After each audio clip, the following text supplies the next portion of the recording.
Hola, muy buenos días. El día de hoy abordaremos el tema de la mitosis. Mi nombre es Juan José Molina Santos, me encuentro en la sección A y mi número de carnet es 04022-358. A continuación, abordaremos distintos temas sobre las fases de la célula, sus divisiones, como por ejemplo los cromosomas, la interfase, la mitosis, etc. Durante la interfase, la célula crece en tamaño, replica su ADN y a menudo se diferencia.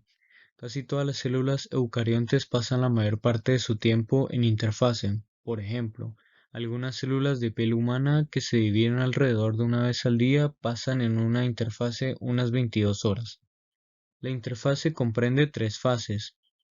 G1, la primera, suspensión de la síntesis del ADN y la primera fase de crecimiento. Síntesis del ADN, y G2, segunda interrupción de la síntesis del ADN y segunda fase de crecimiento. Inmediatamente después de formarse por división celular una nueva célula hija entre la fase G1 de la interfase. Durante la fase G1, la célula realiza hasta tres actividades. En primer lugar, casi siempre crece en tamaño. En segundo, se especializa o diferencia para realizar alguna función específica. Por ejemplo, casi todas las células nerviosas generan largas proyecciones, llamadas axones, con las que se conectan con otras células, mientras que las células hepáticas producen bilis, proteínas como factores de coagulación y enzimas que eliminan la toxicidad de muchos compuestos tóxicos. Existen dos tipos de división de la célula eucariontes, división meótica y división meiótica. Las células eucariontes pasan por uno de dos tipos de divisiones que están relacionados evolutivamente pero que son muy diferentes, división meótica y división meiótica. ¿Cómo es que la división celular mitótica produce células hijas genéticamente idénticas? La división mitótica consiste en mitosis y citosíntesis. Después de la interfase, cuando los cromosomas de la célula se duplicaron y se realizaron otros preparativos necesarios para la división, puede realizarse la división mitótica. Por cuestiones de conveniencia, los biólogos dividen la mitosis en cuatro fases, basándose en el aspecto y actividad de los cromosomas: profase, metafase, anafase y telofase. Durante la profase los cromosomas se condensan, se forman microtúbulos del uso y se unen a los cromosomas. La primera fase de la mitosis se llama profase. Durante la profase ocurren tres hechos principales. Primero, los cromosomas duplicados se condensan. Segundo, se forman los microtúbulos del uso. Y tercero, estos microtúbulos del uso se unen a los cromosomas.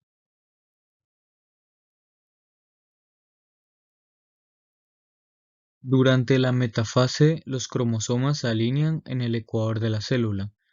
Al final de la metafase, los dos cinetocoros de cada cromosoma duplicado se conectan a los microtubos del uso que conduce a los polos opuestos de la célula. Como resultado, cada cromosoma duplicado está conectado a los dos polos del uso. Durante la metafase, las dos sintecoros de un cromosoma duplicados emprenden un juego de estira y afloja. Durante la anafase, las cromátidas hermanas se separan y son atraídas hacia los polos opuestos de la célula. Al comienzo de la anafase, las cromátidas hermanas se separan y se convierten en cromosomas hijos independientes. Con esta separación, proteínas motrices de cada sintecoro atraen los cromosomas hasta el polo, al tiempo que carcomen el extremo del microtúbulo unido, con lo que se acorta, un mecanismo que recibe el apropiado sobrenombre del movimiento Pac-Man. Uno de los dos cromosomas hijos derivado de cada cromosoma original se mueve a cada polo de la célula. Como los cromosomas hijos son copias idénticas de los cromosomas originales, cada agrupamiento de cromosomas que se forma en los polos opuestos de la célula contienen una copia de todos los cromosomas que estaban en la célula progenitora. Durante la telofase se forman envolturas nucleares alrededor de los dos grupos de cromosomas. Cuando los cromosomas alcanzan los polos, comienza la telofase.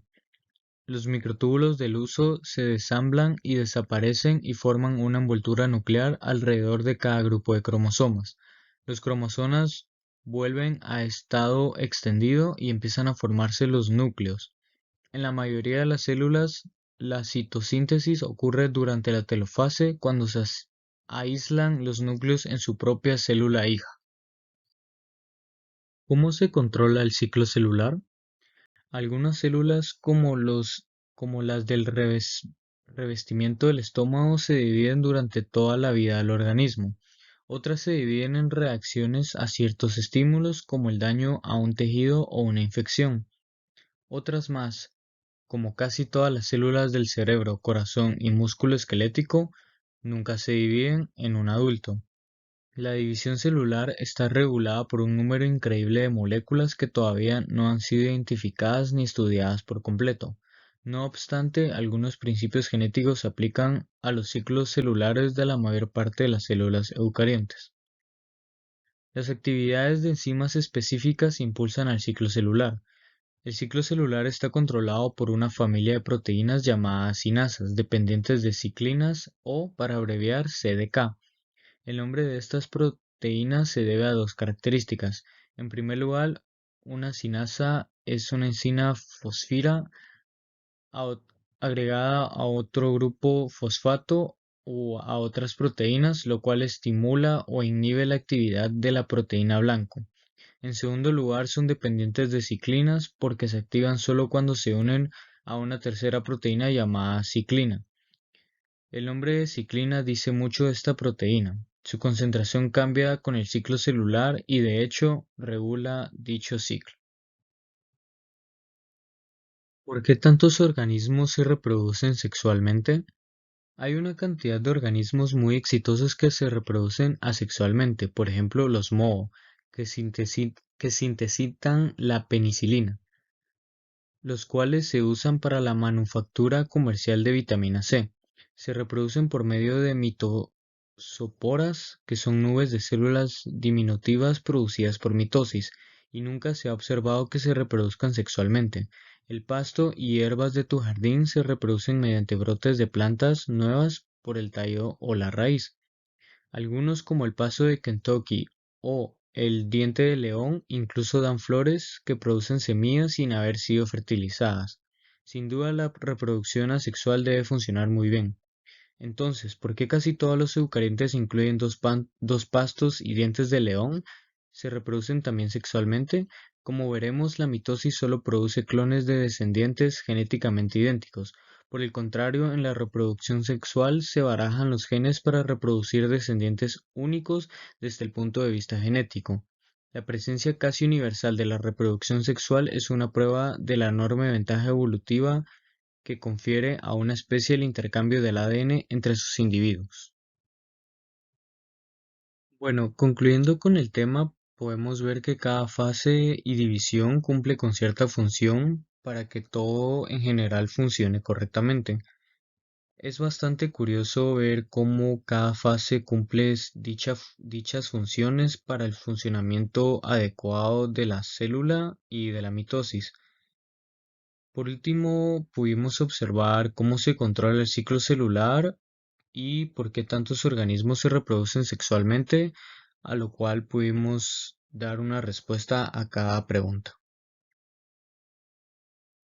Por último, esta sería la bibliografía. Espero que les haya gustado y hayan podido aprender un poquito con esta presentación. Muchas gracias.